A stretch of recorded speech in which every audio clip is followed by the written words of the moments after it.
Wake up, wake up, wake up. This is your Cup of Joe podcast back again for the summer.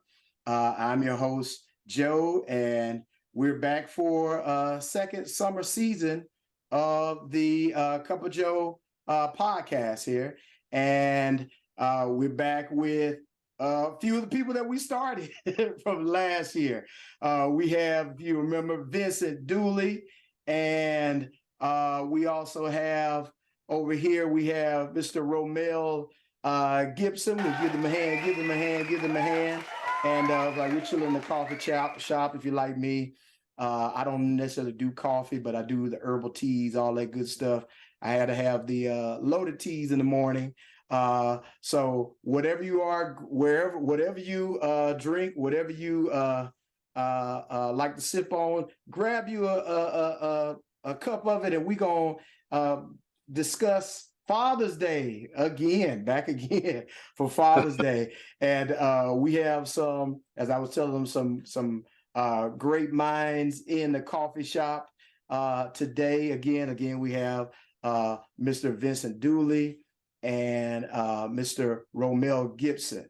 And we're talking today from the topic, who your folks? You know, when someone, we only ask that when someone has done something good, really good or really bad, mainly on my end for where I'm from. I don't know how it is with y'all. When it's really bad, to ask who are you related to? Who are your people? Oh yeah, okay. I understand. You relate to the Joneses. Okay, I get it now. And so my thought process was carrying as a father, you know, how do you prepare your kids to carry? It's a lot of topics we're going to try to get to. But, you know, carrying your name, how do you prepare your kids for when they're out of your presence to carry your name, to carry the Gibson name, to carry the Dooley name? And, you know, discussing like, what is your name and what do you know about family history, to carry the Moore name. And so I was mulling over that. And it's like, maybe let me get some people that, you know, a little bit smarter than me that could maybe talk to y'all about that. Really? Most definitely. Why am I here then? Yeah, exactly. That's what I was about to say, Ro. Really? Did he do that? Yes. Y'all such a hit. I'm gonna tell you. So we moved on and did a whole lot of different podcast shows, but that one continued to do like great numbers. And it was long, not gonna be as long as we were last year, but I had some of my students. So I teach computer science, and you know, kids, they love to research everything but what they, you know, supposed to research. So they gonna research and find everything out about me. Like, geez. So they found the podcast, and I like it because it's like, oh man, I love the Father's Day show. Like, what? That show is almost a year old. And you know, I had 10, 15 more people listen. So I said I had to bring y'all back to talk about this. You know, how do we continue? How important is name, and how do we continue to build a name? But first, before I get into that topic, this might be off the topic, but this may be just for me. You might help someone along the way, but this may be just for me. So you all are fathers y'all have daughters. Amen. So you have an adult, Mr. Dooley. Your daughter's an adult. Your kid's out. You know. And yes, we praise God. Oh, for that. Yes. And they're out of my house, but not quite out of my pocket. I don't think that. Oh goodness.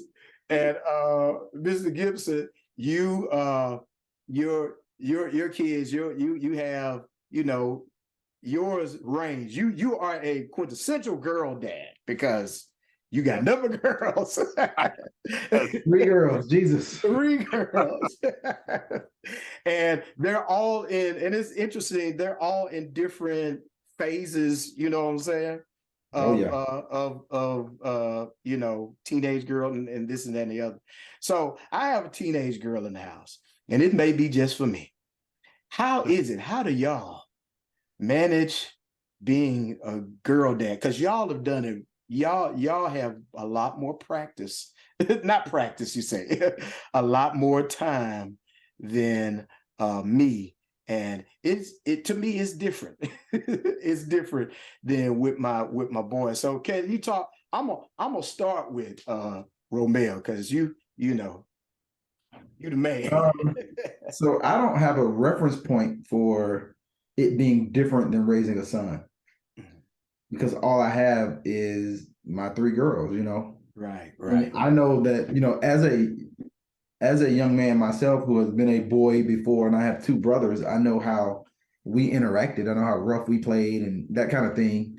So I kind of have a reference point, but as far as raising one, all I have is my three girls. And so because of that, I of course rely heavily on my wife for things, especially things like, you know, hair and stuff like that. But as far as just raising them and being a father in the home, they are, to be honest, they have helped me even how do I say it?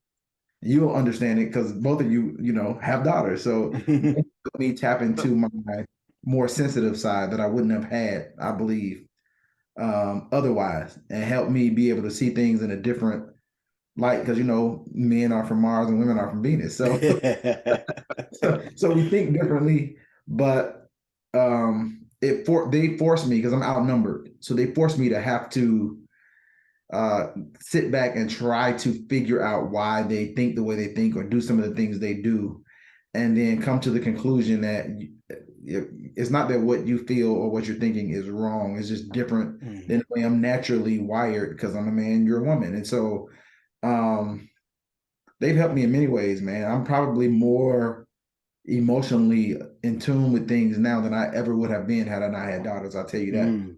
Because I grew up with grandfathers who were men's men. They worked. Yeah. One of them was a truck driver. One of them worked at a plant, but they got off work and then they worked on cars and had shops and you know they did the manly stuff. And so I watched baseball or the sports that they watched. And so it's like if you were not extra masculine, then you were not a man. And they didn't really show affection, and you didn't really get the hugs and the I love yous as much. You saw it in their action because they worked and they provided that in that way. And that's kind of what I knew until getting married and then having daughters. And I had to tap into a sensitive side that I didn't even realize I had. And so I'll say that's one of the key things about raising daughters is they pull that out of me. And in fact, pulling that out of me makes it available for them when they need a male perspective, but they need me to be a little more sensitive. And so we're still growing in that area, but that's what comes to mind first for me. Mr. Dooley, what about, so you can give that contrast because you have a girl, you have a young girl, and you have a young man as well. So tell us, what's the difference you see? Well, first of all, let me say Happy Father's Day to you guys, and thank you. Happy Father's Day to you as well. Honored the presence of two great men. So happy Father's Day to you all, and I'm just proud of the fathers that you all have become, and just it gives me great joy to watch y'all in this position that you're in. So I want to say, first of all, say that, and thank you for having me on the show. Thank you. So, but to answer your question, it is a different contrast.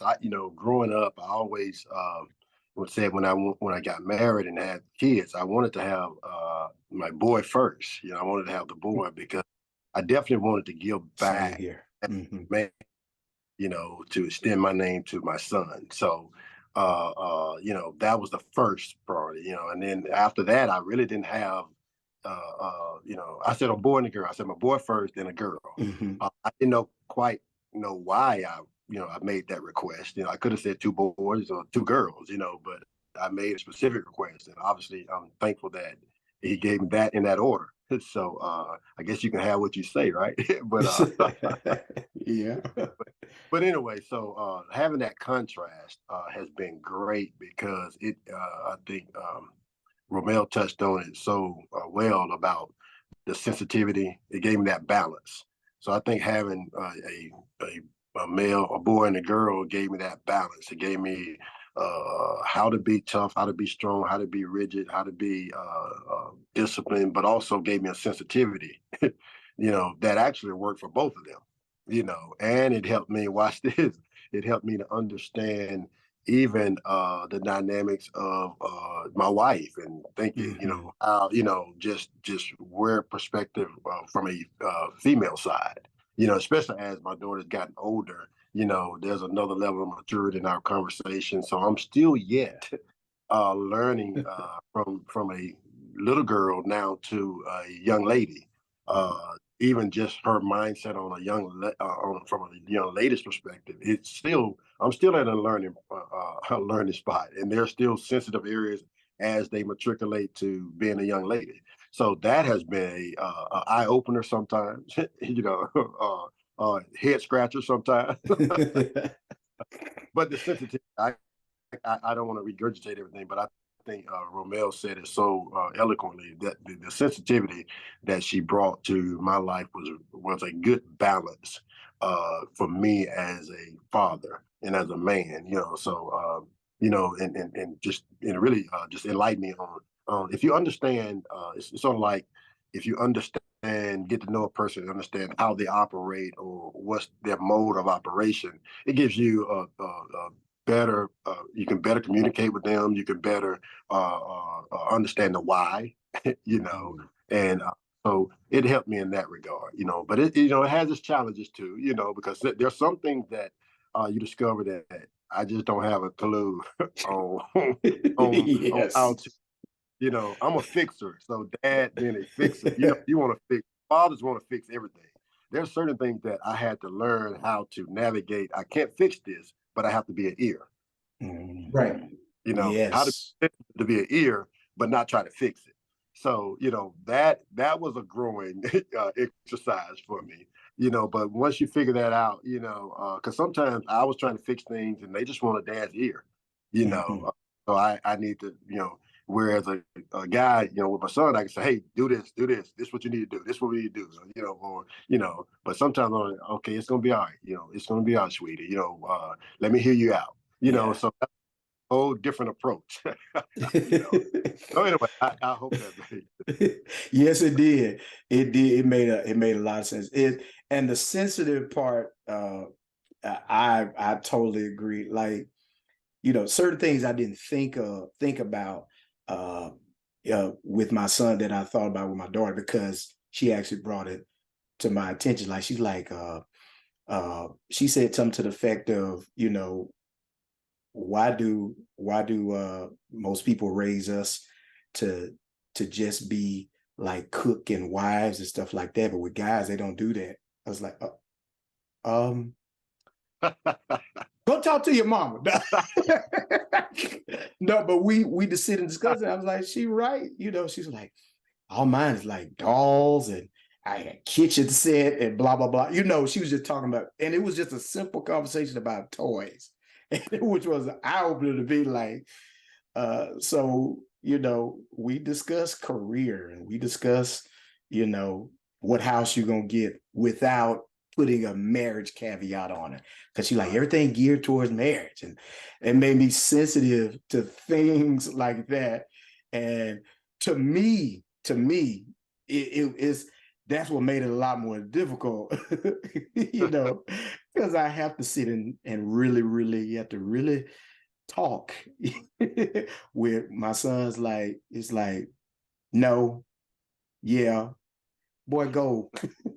And then Right, sometimes talk. But let right. me ask, I was almost about to call you by your title. Let me ask Romel. Because I don't want you to do that to me. But No. no. Let me ask Romel, because especially your oldest daughter kind of has been, you've seen a few different I don't say not generations, not decades either, but things have changed from when she was like elementary to. So has it become,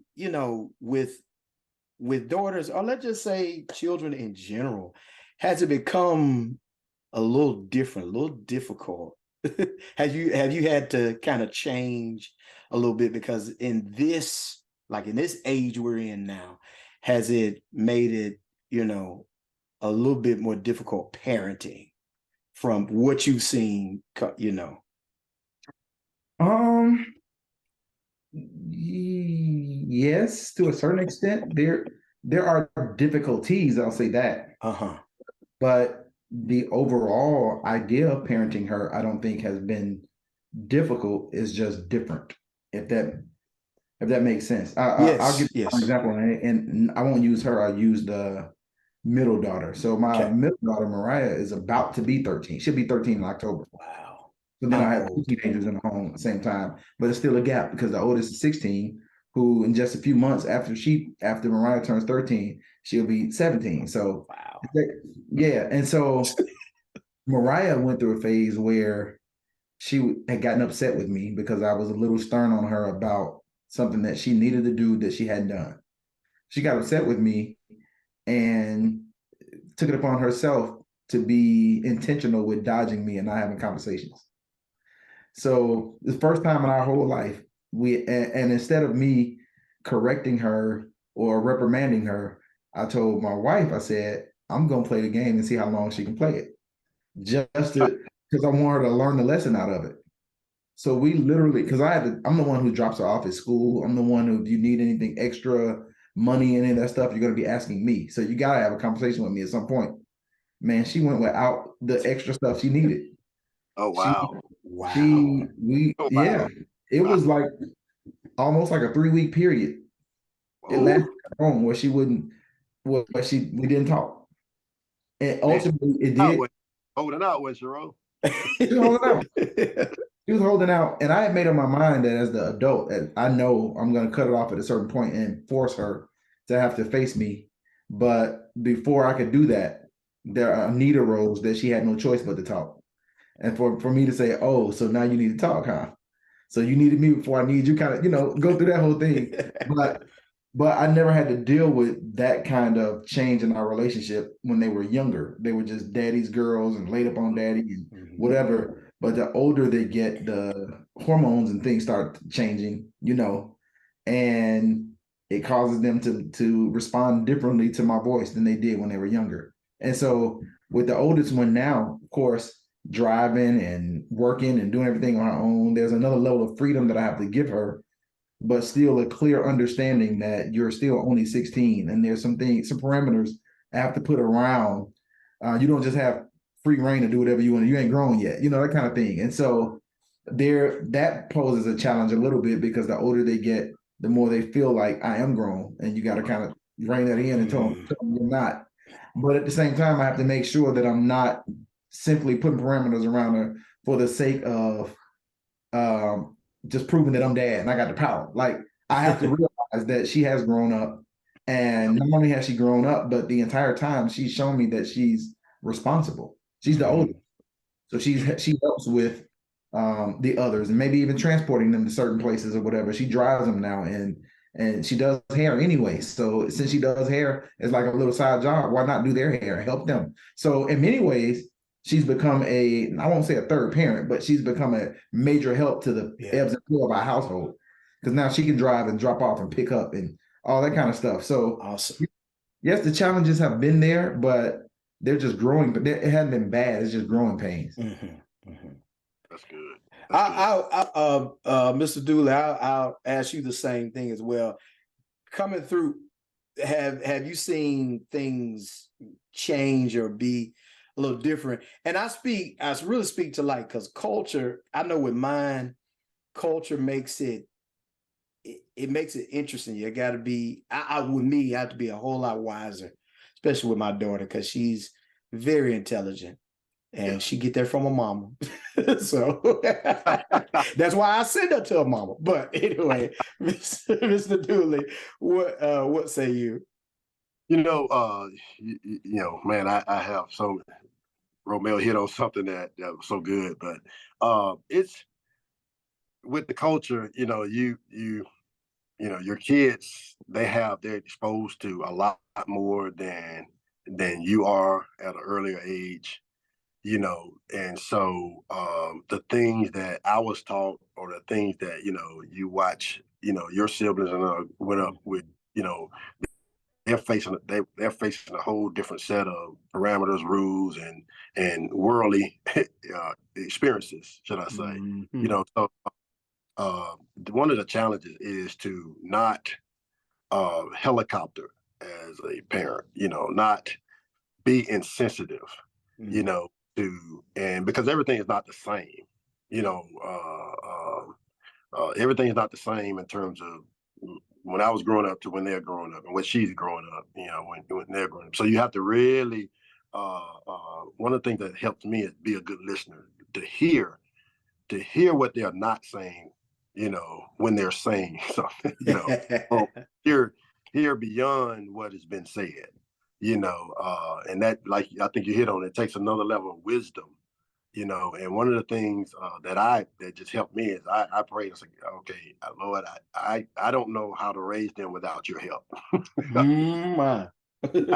know how to, and especially, I'm a male, especially, I know what males go through. So my son and I, we can relate a little bit, to life journeys and experience. But as a female, I don't, so you're really going to help. Well, thank God for wives, thank God for my wife. Like you, Joe, if, I can say, all right, go talk to your mama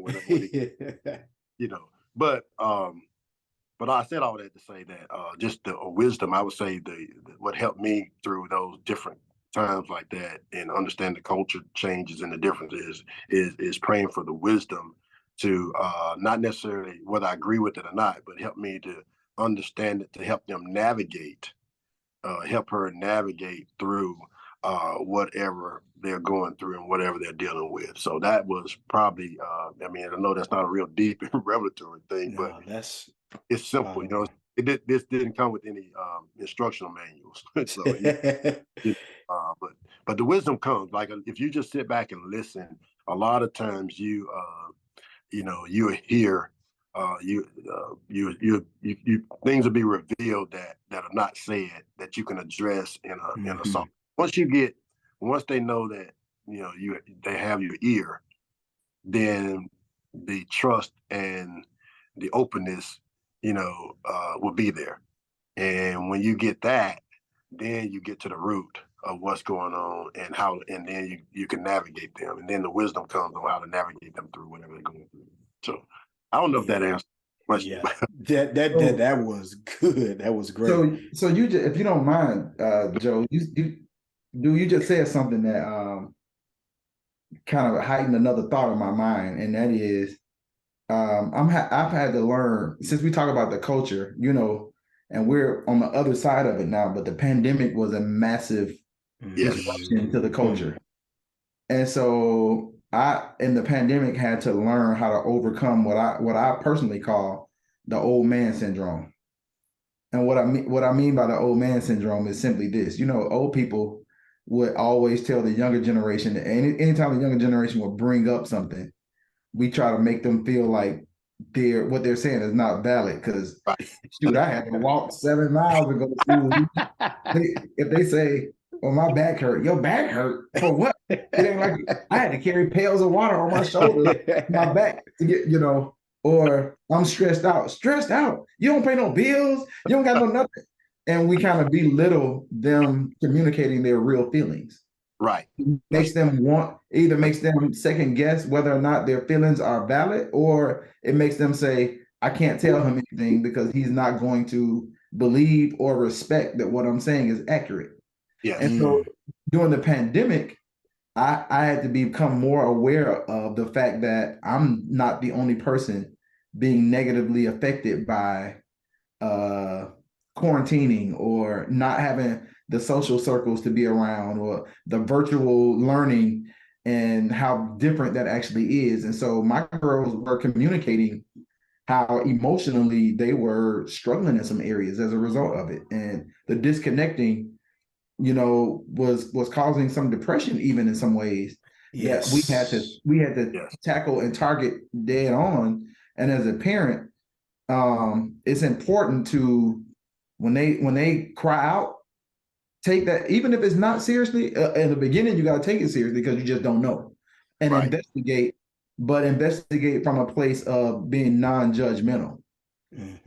Understanding that yes, you're younger than I am, but you're a human, and there are certain human responses to change that we just all have. And so, just like I'm bothered by the fact that I don't have human interaction, I can understand where you feel that way as well. Or because I'm bothered that I'm having to do work virtually, I understand why you're struggling because your teacher's struggling to teach you the same level virtually, so you're not learning the same way. So if your grades are slipping a little bit during this virtual time, I can't count. It's almost like the NBA. You know, I'm a Lakers fan and I love my Lakers. But if I'll be honest, the bubble championship ain't the same as a real championship. They didn't play the same game. Thank you. It ain't the same. Right.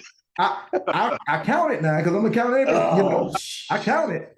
But it wasn't. You can't pat yourself on the back because you won a championship during the bubble because it wasn't the same. That's the way I took. Be honest. That's the way I took their grades during the pandemic. Is if you come home with a C or whatever, and you have traditionally been a straight A student or AB student, I'm not gonna say it's because you're slacking and not doing your work. It's because you're having a difficulty navigating this platform, and your teacher's probably even having a difficulty with learning how to grade what it is you're doing. And so it don't count. It counts, but that season didn't count. And when you can say that to your child who knows that you have a standard already in your household of academic excellence, and you want to see them excel, and they're on pins and needles and nervous because they're struggling and they don't know how to communicate that to you as a parent, you let them off the hook a little bit by saying that, and you can just see the air come out of the balloon. They go, oh man, like freedom to hit them. And that was something I had to learn on as I went, because who can tell me how to parent during a pandemic? We never had it before. None of my mentors, Dooley I consider as a distant mentor as well. And watching him, all my adulthood, but I couldn't call him because you were parenting for the first time in a pandemic too. And husbanding and everything else you do through a pandemic, we were all learning as we go. So your conversation just brought that up in my mind. Is we talk about the culture and how the culture affects how they think and how you parent. That was a big one that for the 3 years in a row, in many ways, we are still in some ways dealing with the after effects of what the pandemic did for a lot of people. Because a lot of people are still overly, I believe, reliant on virtual right now, even in the church world. And everybody, you look on LinkedIn, they'll tell you there's still an overwhelming search for virtual work. People don't want to go back to offices now. That's true. They develop new norms, and you got to figure out how to navigate that new culture or that new reality. Yes, that's right. One of the other things, and I'm gonna say this, and it's shifting a little bit, but one thing about that I had to learn between back to that father-daughter balance is when you become a father. I'm sure all of y'all, everyone on here on the call will attest to this, that as a father with a girl, you become very protective. Yes, you're super protective. And one lesson that I had to learn is, I'll never forget it. My son, when he was getting ready to go to college, I was champion. Hey, go wherever you go, go off, do your thing, experience college life, wherever you want to go, but my daughter, I had to catch myself, because I really wanted her to stay close. But if y'all know my daughter, she's a very independent thinker. She's a smart girl, So I think she challenged me, asked me, well, my wife may have said, why you want to guard where she goes, but you gave him the liberty and the freedom to express himself. So what I had to learn was how to balance being the protector, but not being overprotective. Yes. But still letting her fly and excel in her world, just like I did my son. Ooh, so That hard is. to do. That was hard. That's hard. I'm saying it, but it was harder to navigate than I'm saying it. But what I realized is I could have stunted her development as an independent woman in the world. And it becomes a little bit old school misogyny there. Kind of Uh, you know, Yeah. yeah. if helpful. So I had to. That was one thing I wanted to point out that was a big adjustment for me, with my son. But of course she went off to Howard and did her thing, and it's been a blessing to her and us, just to see her blossom like both of them, but to see her and not for me to be overprotected by stifling that in her. Mm-hmm. So I just wanted to So point that out. that was actually what I was gonna go into it of how do you hold on and how do you let go as your children grow. I was gonna ask y'all that because while you have Howard, I have one that says, I want to go to school in Canada. And I'm like, Wow. well, I'm moving too. Well, okay, where we going? Where we going? I found some spots where we get a house, and she's like, no. And at first I was like, no, you are not. She said that in 6th grade. So, Wow. and she's continued like, first it was France. She's like, man, I want to go to school in France. I was like, okay, yeah, whatever. But I had to be sensitive, like Mr. Dooley said. I had to like listen and kind of let go on that and really join it. So we are looking like her 16th birthday. We're gonna take a family trip to Canada because she says she wants to go. So we're gonna go. She wants to go look at some schools and all that. And I'm like, Jesus. That's very hard for me to do. And I had to weigh it with how I treated my son as well. I don't want to regurgitate what you said, but it was the same thing. It was mine. I was like, man, go. But this one's like, man, you don't want to know schools? I mean, UA is a great school. Roll Tide. He's like, yeah, Roll Tide and all, but I'm going to Canada. And she said, okay, well, great. I'll go to UA, but I will go to Canada after UA. So, and to know my daughter, she said, hey, I mean, I'm going to Canada. We can go after UA or we can go straight on. So she's like, your choice. Right? I was like, okay. Online at UA from Canada. That's her thing. And so that was, and then you said something about COVID that struck out. That's my daughter's only, I think, C or D. Like she's straight A, B, all that. She made a D and like lost it. And at first it was like, oh no, she go, please stop crying because you're gonna make us cry. I mean, she went in. It's like, I'm tired of this. I just want, and it affected her. We had to be very sensitive to the fact that she was just not taking being locked in and all that. She wasn't taking that virtual school. She wasn't taking that well at all. And it was an adjustment and a difference for us. But that was good stuff. Listen, I don't want to stay, man, because listen, I got a whole lot, but I'm gonna move on to really the topic of the day. So I really want to discuss this legacy as a father, and how important is, I guess, legacy. So I want to ask this question. How do you I'm gonna try to wrap all this up in a bow and put all this together. So as it relates to family history, how do you discuss, generational things with your kids, with your sons, daughters, whoever, and how do you discuss it? How do you discuss history to habits? And because I had to catch myself doing that, and full disclosure, it's a lot going on in my family history that I'm still finding out a lot of stuff, like I was, I had to, I'm a preacher, and so I had to preach on, and my mom saw it online, and some of her folks saw it and was like, "Man, you look just like your great granddad Bishop XYZ." I was like, "What?" Yeah, he was right over there. He had a church in Tuscaloosa, but he lived right over in Birmingham. I'm like, how long I've been here 20 years and you just not telling me? And so that would have been great to know, to understand me. So I use that to just how do y'all use history? How do y'all deal with history and generational habits, good or bad, as it relates to your kid? I'm gonna start with you. Shake your head. I'm gonna start with you, Dooley. I think we both were shaking our head. Yeah. Well, listen, you ask a hard thing, sir.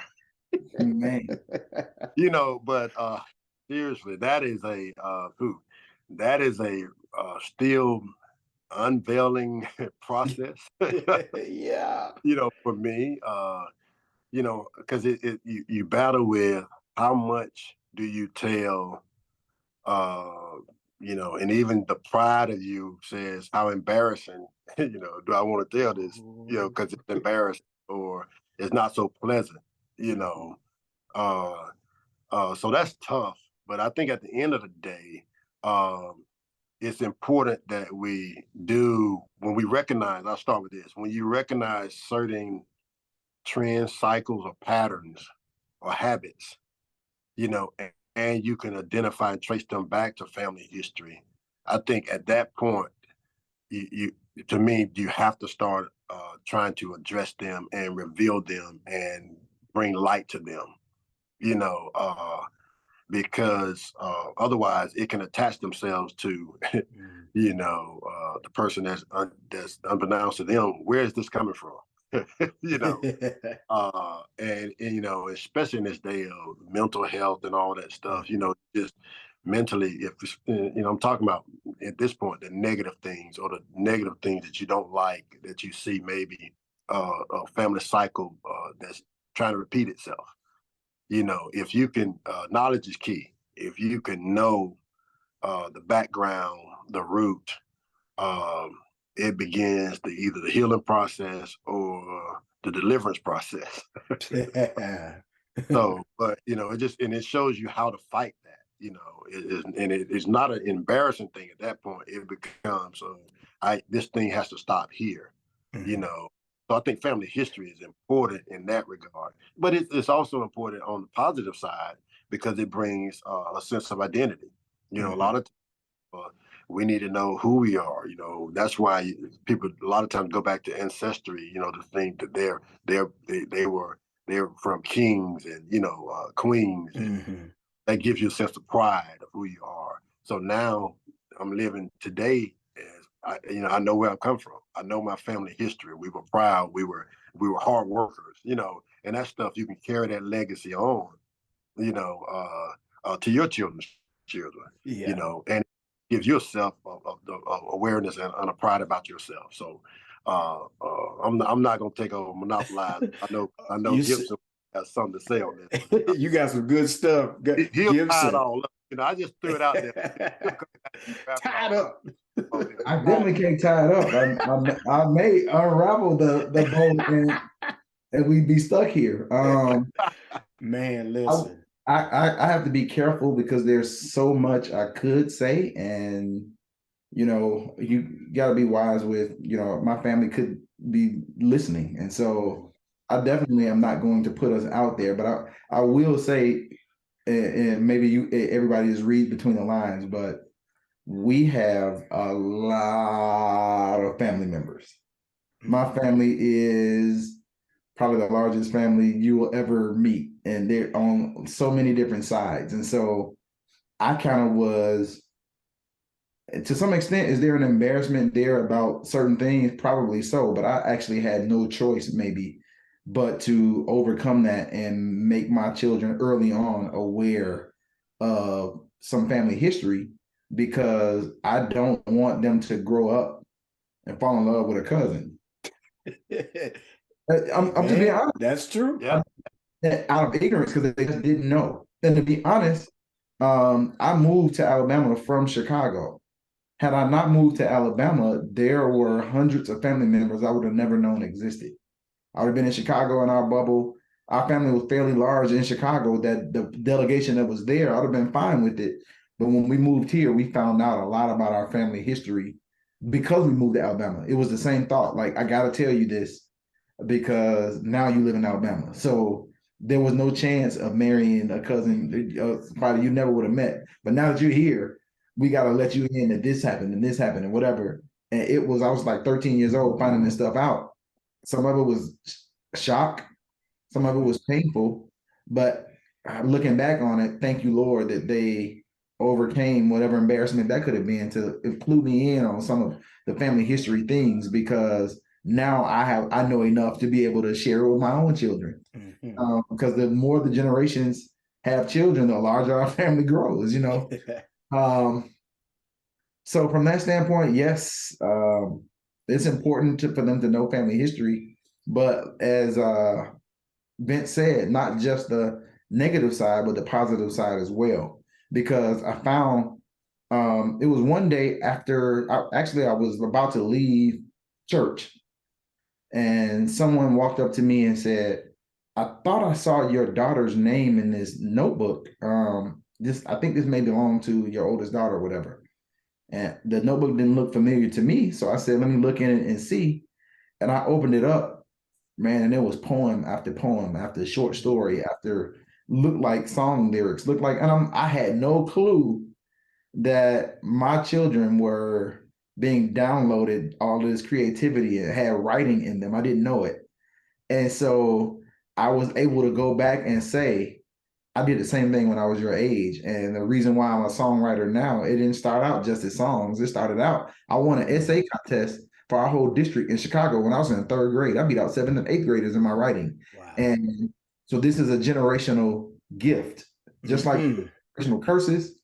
I think we highlight oftentimes the generational negative things that happen. This person got pregnant at 17, then her mom got pregnant at 17, then that one got pregnant at 17. And so we try to give, education to our next child who's 16. Don't get out there and do what everybody else in the family did at 17.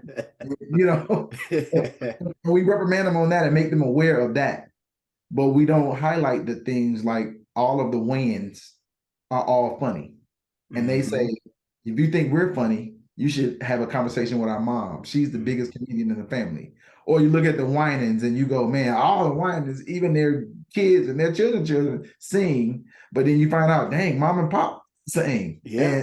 And so that's a generational blessing. And I don't think we do enough to share with our children just the inheritance that they have as well, the generational blessing that they have, that they can actually hone to become resource for them even in the future. You know what I mean? So yes, it's important. Family history is extremely important on both sides if we want to be good parents. I think we do our children a disservice, and in some ways it's bad parenting not to make them aware of the totality of who they are. Yes, that's right. Right. And another component to that is even the health component, just family. Yes. Or things like that, which can now tell your kids how to, there's a diabetes or whatever runs, it now they can make a conscious choice to not expedite that, or they can actually do something to curtail that. Yeah, and keep that from being something that you pass on to their kids. So just from a whole health standpoint, it's important to reveal family history and all that stuff. So I'm not trying to tell you that you're going to have diabetes, but I am telling you all Correct. Of us have sweet teeth. That's right. Yes. That's right. I see myself in you. You can eat a whole cake because I can, because I don't want us to. Absolutely. We can curtail some of this. Yes. Right. Yes. That's right. Yes. Yep. And especially that's really one of the things I want to hone in on is the generational. I like that gifts, and like one of the mistakes I almost made was with my son. I really pushed him towards music, and now he's musically gifted. He can play drums. He he sings. He was in the choir. He made like an all-state choir and all this stuff. I mean, he understands his keys better than me. I'll be like, like, what key is that? He was like, oh yeah, that's C, or that's blah blah blah. He can do it, but because I knew my family history as it relate to music, that my mom's granddad was like play with I was gonna say Whitfield. No, what's the other one? Dorsey. You know, he played with him and all that stuff. Yeah. He was a CME musician, like one of the men. I forgot the name. All I remember is her talking about him playing. But he but then on the other side of that, with my wife's side, they're athletes. A lot of them are athletic, and track is one of their big things. And like when I tell you that boy loved track and field, he loves it. Like he could tell you, he knows everybody. I say a name. Do you know Whitfield May? Oh yeah, he ran a XYZ and he has this and he's blah blah. I mean, he could tell you everything. I'm like, bro, I just found this. I mean, he keeps up with it. He loves track and field. And I was gonna put, and my thing was I was pushing toward music, but he was like, no, this is my thing. I really want to get in this. I really, really, really want to do track. He was like, I'll play. He said, I'll play. I'll probably end up playing for someone, gigging somewhere. He's like, I can do that. But he's like, this, I know I'm meant to. And I'm like, in my mind, like, but how? We're athletes, but we like football. Where's football at, bro? And track, that was one of their things is track and field. And that's a gift for him. I mean, he knows how it works. He knows how he wants to make money in it, and he knows what he wants to do. I mean, he has big plans for it. And if not knowing, figuring out that history, trying to hone in and trying to be the best parent, if you will. No, you're gonna be in the music because this is what the Lord has for us. No, I'm gonna let him do what he wants to do. Have any of y'all experienced that? Like, I know what my son gonna do, and they coming like, this is them. This is them. This, it's just a little different than what I wanted them to do. Oh yeah, absolutely. You have you watch them grow and you see their strengths and their and their really excel, and we put it in a category. I know, like when we'll talk, he would be a great this, he'll be a great, boy, he'll be a great doctor. And then when they come with something else, it's like, whoa, wait a minute. That wasn't what I had in mind, Right, yeah. And I guess, go ahead, I'm sorry. No, I know exactly what you're saying. Yeah. I know it. And I'm thinking money, I'm thinking stability, right. I'm thinking, right. And and again, at learning phase he's thinking purpose. This is what right. And so now I just go with it to say, okay, how can we make some money in this? I want you, you can't be coming living in our house now while you try to go to the Olympics. But but it's that history.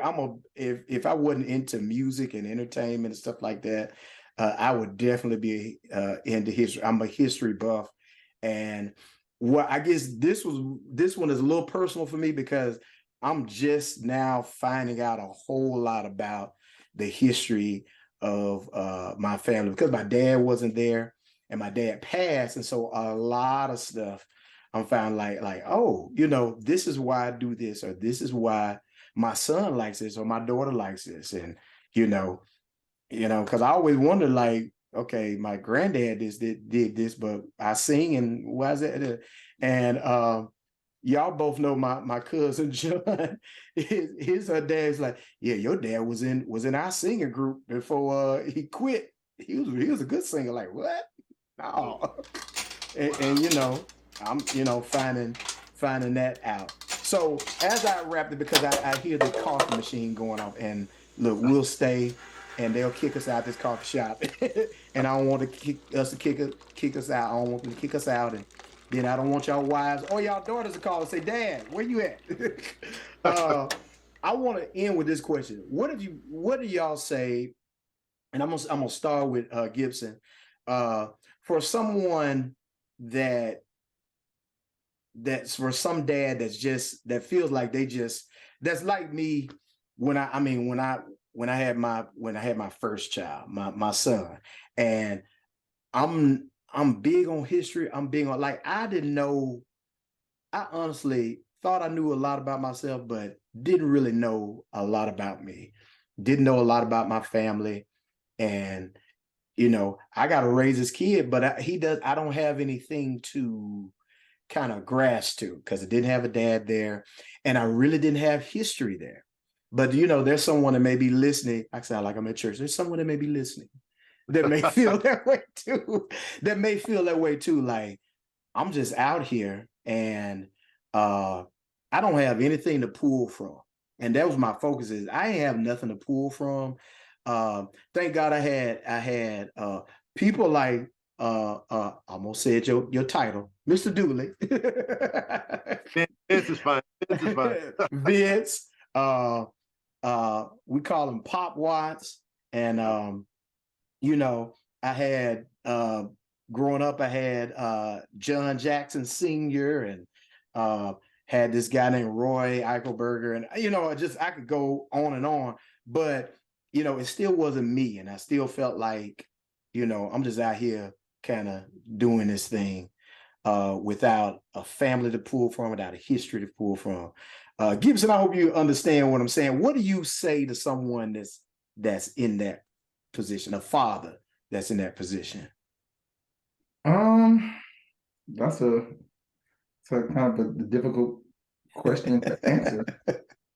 If I'll be honest, my personal opinion is that even for those who do have some kind of history or reference point, or a father in the home, or whatever the case may be, we are all out here. I hate to say it like this, but we kind of all out here winging it. You're right about it.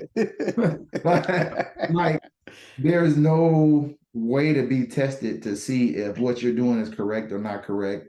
If you reprimanded at the right time or the right way, or you didn't, or you were too harsh, or you're too lenient, or you didn't give them enough information, or you gave them too much information, or you don't know. So I personally, I know this is not, necessarily a religious show or anything, but I personally believe that I feel this way about marriage too, to be honest. Mm-hmm. The only way really to navigate this and be maximally effective is to be led by God and have a personal relationship with him. I mean, again, he's the heavenly father, you know what I mean?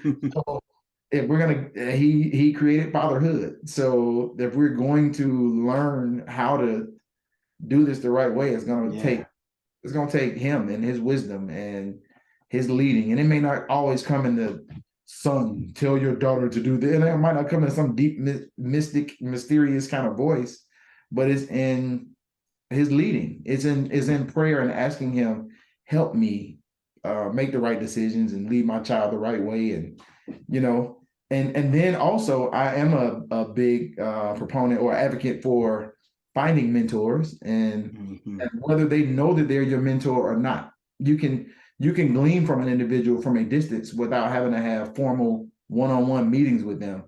And so, and I recently, not long ago, I told Vincent that, like, you didn't know it. I just watched you raising your own children and watched you in your church and doing what you do. You didn't know I was pulling from it to kind of help myself be the man that I desired to become. But I found traits in him, and you mentioned many of them, Pop Watts and men like that. I mean, I even wrote about Pop Watts because I got to glean from their example. And in many ways, I find myself from time to time saying, I wonder how Vince would handle this scenario. Or I wonder, I won't even call him because I think I've had enough years in my life of seeing their example that we got kindred spirits, if that makes sense. And it kind of helps me navigate, so you watch people who've been where you want to go. And you know, last thing, I and seem like I'm rambling, but so No, much you're of not. You're not. I think it's important, and I have told my daughters this when we were talking about how many family members we have. I had to let them know, hey, some of these people I'll be introducing you to, I'm just meeting them as well. I don't have history with them. I'm 40 something years old and I'm still learning a lot about my family. So please give me the grace to grow and learn and evolve as well. And as I'm doing that, I'll bring you along for the ride. You know, so I think giving yourself even the grace to say, hey, I know I don't have it all together. I know I didn't have dad available. I didn't, and there will be mistakes I make, but at the end of the day, my heart's right. My desire to raise my children is right. God's gonna lead me. And I think you'll be fine.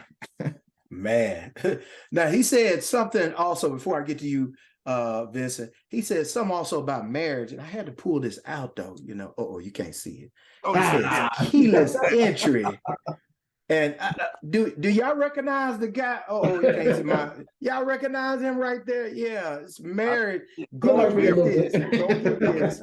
No, he did not pay me. He didn't. I'm hyping it up because it is a good book. Had no About clue. marriage, keyless entry. Yeah. Maybe we get him back and we can dive into this book a little bit. Yes, I sir. appreciate it. But man, what you said, but go on. I'll say mine to the end. Vincent, you what do you say? All I'm gonna say is ditto to what Romel said.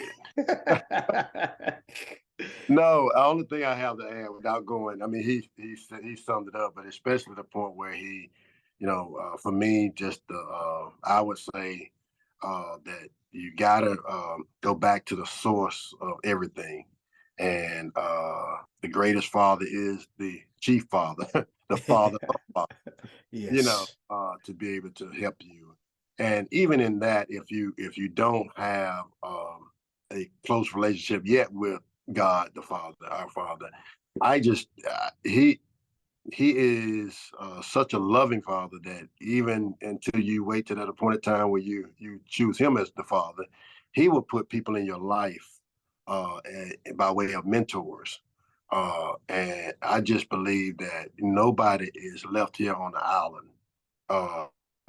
because we need each other, and God knows that everybody needs somebody for whatever situation, wherever they are in life. So I just don't believe He's going to lead any father if you're out there and looking for someone somewhere, someone around you, or there's somebody that's there to be a mentor to help you through. And it may be that it may not be one person that helps you with everything, but there may be a multiplicity of people to help you with everything. Yes, sir. So you have to be open to glean, as Romel said, glean from those that God puts in your midst to help you get through. And I just believe that as sad as some situations are, experiences are what they are, and we don't make light of that. But I just trust that you don't have to be stuck there, because there's always light and life around you. And that, but it may not be in the form or in the fashion or the body that you think, but someone there. So anyway, I would say to those fathers in a nutshell, find a mentor. Look who's amongst you that you respect, that you can say, okay, I like the way they do that. Pull that little nugget from them. Over here, I like the way Romel does this with his family, or with that part of his fathership. Pull that from him, and by the time you pull enough pieces, the puzzle, it all fit. You got a complete puzzle, and watch, it goes generational. So as you all were watching me, I was watching somebody like Pop Watts and God rest his soul, Elder Bishop, Hayward Bishop, and some of my uncles, and even my own father and so forth. So it all just trickles down, it flows down. So every generation, and watch this, some young guys that are maybe not married yet, or maybe just got married, are watching YouTube.